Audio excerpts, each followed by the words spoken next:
Hey guys, welcomes all of you my YouTube channel new Gurukul centre of excellence. कैसे हैं आप सब। आज जो है हम यहाँ पे भूगोल यानी कि जियोग्राफी का जो इम्पोर्टेंट एमसीक्यू टाइप क्वेश्चन को शुरू किए हुए थे, इसका जो है दूसरा सेशन होगा ये।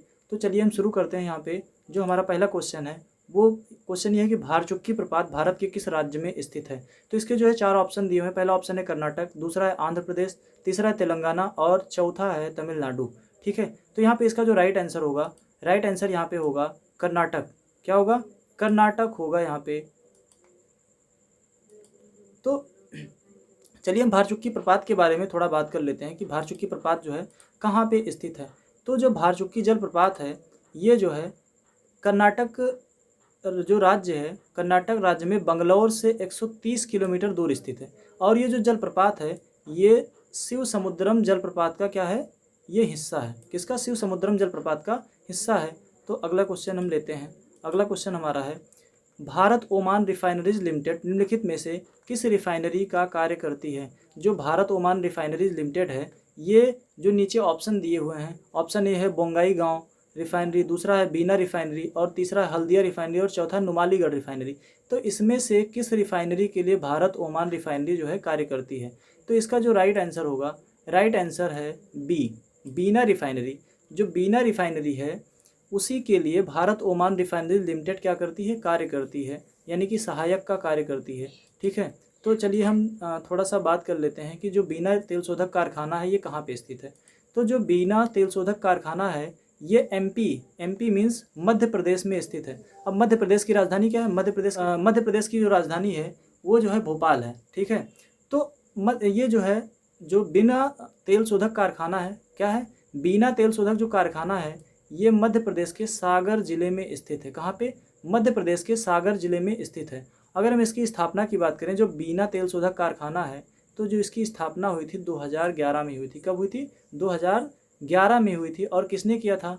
तो इसकी जो स्थापना हुई थी भारत ओमान रिफाइनरीज लिमिटेड ने की थी। किसने? भारत ओमान रिफाइनरीज लिमिटेड ने की थी। तो अगले क्वेश्चन पे हम चलते हैं। जो तीसरा क्वेश्चन है वो कह रहा है कि निम्नलिखित में से किस नदी का उपयोग ऑलिव रिडले कछुआ अंडे देने के लिए करते हैं। मीन्स यहाँ पे जो चार ऑप्शन दिए हुए हैं, पहला क्या है? देवी नदी, दूसरा क्या है? पेन्नार नदी, तीसरा क्या है? हुगली नदी और चौथा क्या है? भीमा नदी। तो जो भीमा नदी और देवी नदी, पेन्नार नदी और हुगली नदी है, इनमें से कौन सी ऐसी नदी है जिसका उपयोग जो ऑलिव रिडले कछुए होते हैं अंडे देने के लिए करते हैं। तो इसका जो राइट आंसर होगा देवी नदी, ऑप्शन ए देवी नदी। ठीक है, तो जो देवी नदी है वहाँ पे जो ऑलिव रिडले कछुए होते हैं वो जो है वहाँ पे अंडे देते हैं। ठीक है, तो जो देवी नदी है ये कहाँ पे है? देवी नदी ओडिशा में स्थित है। आप लोग कमेंट करके बताइए कि ओडिशा की राजधानी क्या है। ठीक है, और जो देवी नदी है ये महानदी की प्रमुख एक शाखा है। जो देवी नदी है ये महानदी की एक प्रमुख शाखा है। अब हम बात करें कि ये नदी कहाँ जाकर गिरती है। तो जो ये देवी नदी है ये ओडिशा से बहने के बाद कहाँ जाके गिरती है? बंगाल की खाड़ी में जाकर गिर जाती है। अगर हम बात करें यहाँ पे, ये हमारा भारत का जो है दक्षिणी सिरा है। तो यहाँ पे क्या है? यहाँ इधर बंगाल की खाड़ी है और इधर क्या है? इधर जो है अरब सागर है। ठीक है, तो ये जो नदी है जाके यहाँ पे बंगाल की खाड़ी में गिरती है। ठीक, आगे हम चलते हैं। तो जो हमारा अगला क्वेश्चन है वो पूछ रहा है कि निम्नलिखित में से किस क्षेत्र में मक्का जो है प्रमुख भोजन के रूप में उपयोग किया जाता है। तो इसमें जो है चार ऑप्शन दिए हैं। पश्चिमी यूरोप है, रूस है, मध्य अफ्रीका है और दक्षिण पूर्व एशिया है। वैसे तो और भी जो क्षेत्र हैं वहाँ पे मक्के का उपयोग मुख्य भोजन के तौर पे किया जाता है, लेकिन यहाँ पे जो ऑप्शन दिया हुआ है इस ऑप्शन में से हमको बताना है कि मक्के का प्रयोग मुख्य भोजन में कहाँ पे होता है। तो इसका जो राइट आंसर होगा वो होगा मध्य अफ्रीका। कहाँ पे? मध्य अफ्रीका। ठीक है, और जो मक्का होता है ये हमारे जो है विभिन्न भौगोलिक क्षेत्रों में क्या होता है? उगाया जाता है। ठीक है, जो मक्का है वो हमारे विभिन्न भौगोलिक क्षेत्रों में उगाया। तो जो मक्का होता है इसमें जो है ये विटामिन ए, विटामिन सी और विटामिन ई के साथ साथ कार्बोहाइड्रेट जो है प्रचुर मात्रा में पाया जाता है। ठीक है, और ये जो है पोषक तत्वों के साथ मीन्स इसमें जो है न्यूट्रिएंट्स तो होते हैं, उसके साथ साथ में ये क्या करता है? क्विक एनर्जी देने का काम करता है। तो इसके आधार पे हम कह सकते हैं कि जो मक्का होता है वो विटामिन्स और न्यूट्रिएंट्स का एक अच्छा सोर्स होता है। ठीक है, अगले क्वेश्चन पे चलते हैं। तो हमारा अगला क्वेश्चन है संकोच नदी किन दो राज्यों के बीच सीमा बनाती है? क्वेश्चन नंबर 5 है, संकोच नदी किन दो राज्यों के बीच सीमा बनाती है? तो इसमें ऑप्शन ए है बिहार और पश्चिम बंगाल, ऑप्शन बी है असम और अरुणाचल प्रदेश, ऑप्शन सी है असम और पश्चिम बंगाल, ऑप्शन सी है बिहार और झारखंड, ऑप्शन डी क्या है यहाँ पे, बिहार और झारखंड।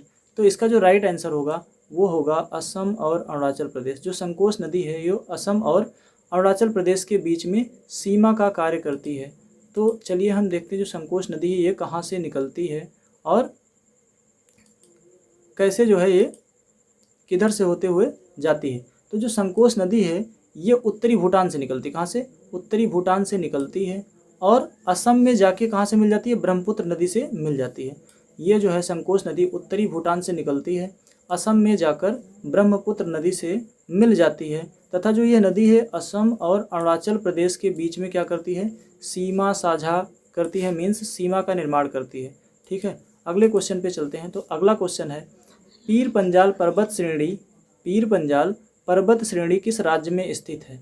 तो इसका जो ऑप्शन दिया हुआ है पीर पंजाल पर्वत श्रेणी Arunachal Pradesh, option b Jammu Kashmir, option c Punjab और ऑप्शन सी उत्तराखंड। तो इसका जो राइट आंसर होगा वो जम्मू कश्मीर होगा। यहाँ पे ये जो है थोड़ा सा आप लोग कंफ्यूज मत होइएगा कि जो पीर पंजाल पर्वत श्रेणी है वो सिर्फ जम्मू कश्मीर में स्थित है।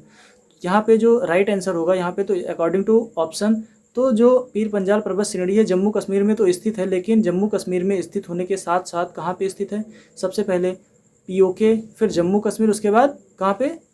हमारा हिमाचल प्रदेश। ठीक है, तो अब देखिए थोड़ा सा हम देख लेते हैं पीर पंजाल पर्वत श्रेणी के बारे में। तो जो पीर पंजाल पर्वत श्रेणी है ये क्या है? आंतरिक हिमालय का हिस्सा, मीन्स आंतरिक हिमालय में, कहाँ पे? आंतरिक हिमालय में स्थित है। ठीक है, और ये पूरब से पश्चिम की ओर, कहाँ से? पूरब से पश्चिम की ओर हिमाचल प्रदेश, उसके बाद जम्मू कश्मीर और पीओके में स्थित है। कहाँ कहाँ पे? हिमाचल प्रदेश, जम्मू कश्मीर और पीओके यानी कि पाकिस्तान अधिकृत कश्मीर में स्थित है। इसकी ऊंचाई की बात करें तो इसकी ऊंचाई जो है 1400 मीटर से शुरू होकर 4100 मीटर के बीच में है। 1400 से, अगर रेंज की बात करें इसकी ऊंचाई की जो रेंज है वो 1400 से 4100 मीटर है। ठीक है, अगले क्वेश्चन पे हम चलते हैं। तो जो हमारा अगला क्वेश्चन है वो कह रहा है कि भारत में अधिकतर किस प्रकार के वन पाए जाते हैं? मीन्स जो भारत है हमारा, यहाँ पे जो वन है वो किस प्रकार के वन हैं? ज़्यादातर जो वन है वो किस प्रकार के वन हैं? तो यहाँ पे ऑप्शन ए है उष्णकटिबंधीय पर्णपाती वन, ऑप्शन बी है सवाना व मरुस्थलीय वनस्पति वन, सी है भूमध्य रेखीय सदाबहार वन और ऑप्शन डी है उष्णकटिबंधीय वर्षा वन। ठीक है, तो यहाँ पे जो राइट आंसर होगा वो होगा उष्णकटिबंधीय पर्णपाती वन। कैसे? उष्णकटिबंधीय पर्णपाती। पर्णपाती मीन्स क्या होते हैं? पत्ते गिराने वाले। पर्ण मतलब होता है और पाती मतलब गिरने वाले। तो ये जो पर्णपाती वन हैं, उष्णकटिबंधीय पर्णपाती वन, ये ज़्यादा मात्रा में भारत में पाए जाते हैं। ठीक है, तो चलिए हम थोड़ा सा पर्णपाती वन के बारे में बात करते हैं। तो ये जो पर्णपाती वन हैं ये भारत में अधिकतर पाए जाते हैं, यानी कि जो उष्णकटिबंधीय पर्णपाती वन है ये भारत में ज़्यादातर पाए जाते हैं। और इन्हीं को क्या कहा जाता है? इन्हीं को मानसूनी वन भी कहा जाता है। इनको मानसूनी वन कहा जाता है। और अगर हम यहाँ पे बारिश के रेंज की बात करें तो यहाँ पे जो बारिश होती है 70 से 200 सेंटीमीटर बारिश वाले क्षेत्र में ये जो उष्णकटिबंधीय पर्णपाती वन हैं ये पाए जाते हैं। इनके कुछ जो महत्वपूर्ण वृक्ष हैं या पेड़ हैं तो इसमें जो है चंदन है, शीशम है, महुआ है, साल है, टीक व बांस के वृक्ष पाए जाते हैं। आप लोग यहाँ पे मैंने जिन वृक्षों के नाम बताया आपने ध्यान दिया होगा कि ये सब क्या करते हैं? वर्ष में एक बार अपने पत्तों को गिरा देते हैं। अगले क्वेश्चन पे चलते हैं। तो हमारा जो 8वां क्वेश्चन है वो ये है कि बिना ऑक्सीजन आपूर्ति के माउंट एवरेस्ट की चढ़ाई करने वाले पहले व्यक्ति कौन थे? यहाँ पे आपको कंफ्यूज नहीं होना है कि ऑक्सीजन नहीं थी तो कैसे सांस लेते थे। यहाँ पे एक्सटर्नल सोर्स की बात की जा रही है कि बिना किसी सिलेंडर वगैरह के वो कैसे जो है और वो कौन थे। तो यहाँ पे 4 ऑप्शन दिए हुए हैं। पहला क्या है? टेरेंस बेनन, दूसरा है डंकन चेसल, तीसरा है राइनहोल्ड मेसेनर और चौथा है जीन त्रोइल्ले। तो यहाँ पे जो राइट आंसर होगा हमारा ऑप्शन सी होगा, राइनहोल्ड मेसेनर। जो राइनहोल्ड मेसेनर थे ये जो है बिना किसी एक्सटर्नल सोर्स के जो नेचुरल तौर पे ऑक्सीजन हमको अवेलेबल होती है माउंट एवरेस्ट पे, उसी का सहारा लेके ये जो है एवरेस्ट पर चढ़ने वाले पहले व्यक्ति थे। ठीक है, तो चलिए थोड़ा इनके बारे में हम जान लेते हैं। तो ये जो है कहाँ के रहने वाले थे? ये जो है जर्मनी के रहने वाले थे। ये जो राइनहोल्ड मेसेनर थे ये जर्मनी के रहने वाले थे और इन्होंने 1978 में पीटर होवेलर के साथ बिना ऑक्सीजन के माउंट एवरेस्ट पर चढ़ाई की थी। ठीक है, और इनके नाम पे एक रिकॉर्ड और है कि जितने भी 8000 मीटर से अधिक ऊंचाई वाले 8000 मीटर से अधिक ऊंचाई वाले सभी पर्वत थे, उस पर इन्होंने चढ़ाई की थी। और पहला जो है रिकॉर्ड, मतलब कि चढ़ाई करने वाले जो पहले व्यक्ति हैं वो यही हैं। ठीक है, आगे चलते हैं हम। तो क्वेश्चन नंबर 9 है, भारत भूमध्य रेखा के उत्तर में किस अक्षांश के बीच में स्थित है। मीन्स जो हमारा भारत है, ये अगर हम ग्लोब की बात करें, ये हमारा ग्लोब हो गया, तो यहाँ पे जो अब देखो ये बीच में क्या हुआ, ये हो गई भूमध्य रेखा, जिसको 0 डिग्री को बोलते हैं भूमध्य रेखा या फिर विषुवत रेखा बोलते हैं। ठीक है, तो यहाँ पे कह रहा है कि जो भारत है हमारा, ये अगर हम यहाँ पे बात करें कि ये हमारा भारत हो गया, ये भारत हो गया, तो कह रहा है कि ये जो अक्षांश है ये किस अक्षांश से किसके बीच में स्थित है। तो इसमें जो 4 ऑप्शन दिए, ऑप्शन ए है 8 डिग्री 4 मिनट से 37 डिग्री 6 मिनट, बी है 7 डिग्री 4 मिनट से 39 डिग्री 6 मिनट, और सी है 8 डिग्री 7 मिनट से 36 डिग्री 6 मिनट, और डी है 7 डिग्री 4 मिनट से 40 डिग्री 6 मिनट। तो इसका जो राइट आंसर होगा वो होगा 8 डिग्री 4 मिनट से 37 डिग्री 6 मिनट। चलिए समझते हैं इसको। देखो ये हो गई 0 डिग्री, अब 0 से थोड़ा ऊपर जाएंगे तो ये हो गई, हमको मिलेगी 8 डिग्री 4 मिनट। क्या मिलेगी हमको, ये हमको यहाँ पे मिल जाएगा 8 डिग्री 4 मिनट। ठीक है, यहाँ पे 8 डिग्री 4 मिनट हुआ, और ये जो ऊपरी रेखा है यहाँ पे, मतलब कि जो भारत का ऊपरी सिरा होगा वो जो है 37 डिग्री 6 मिनट, कहाँ से 37 डिग्री 6 मिनट से होकर हमारा जो है ये ख़त्म होता है। ठीक है, तो यहाँ पे जो ऑप्शन ए है ये ख़त्म होता है 8 डिग्री 4 मिनट से 37 डिग्री 6 मिनट। ठीक है, अब आप लोग कमेंट करके बताइए कि जो भारत की जलीय सीमा है वो कहाँ से शुरू होती है, मतलब कि किस अक्षांश से शुरू होती है। ठीक है, अब चलिए थोड़ा समझ लेते हैं यहाँ पे। तो जो हमारा भारत देश है ये 8 डिग्री 4 मिनट से 37 डिग्री 6 मिनट अक्षांश के बीच में स्थित है, और 68 डिग्री 7 मिनट से 97 डिग्री 25 मिनट पूर्वी देशांतर में स्थित है। तो चलिए हम जो है आज के आखिरी सवाल पर चलते हैं। तो हमारा जो आखिरी क्वेश्चन है वो कह रहा है कि काचिन पहाड़ियाँ भारत की किस देश के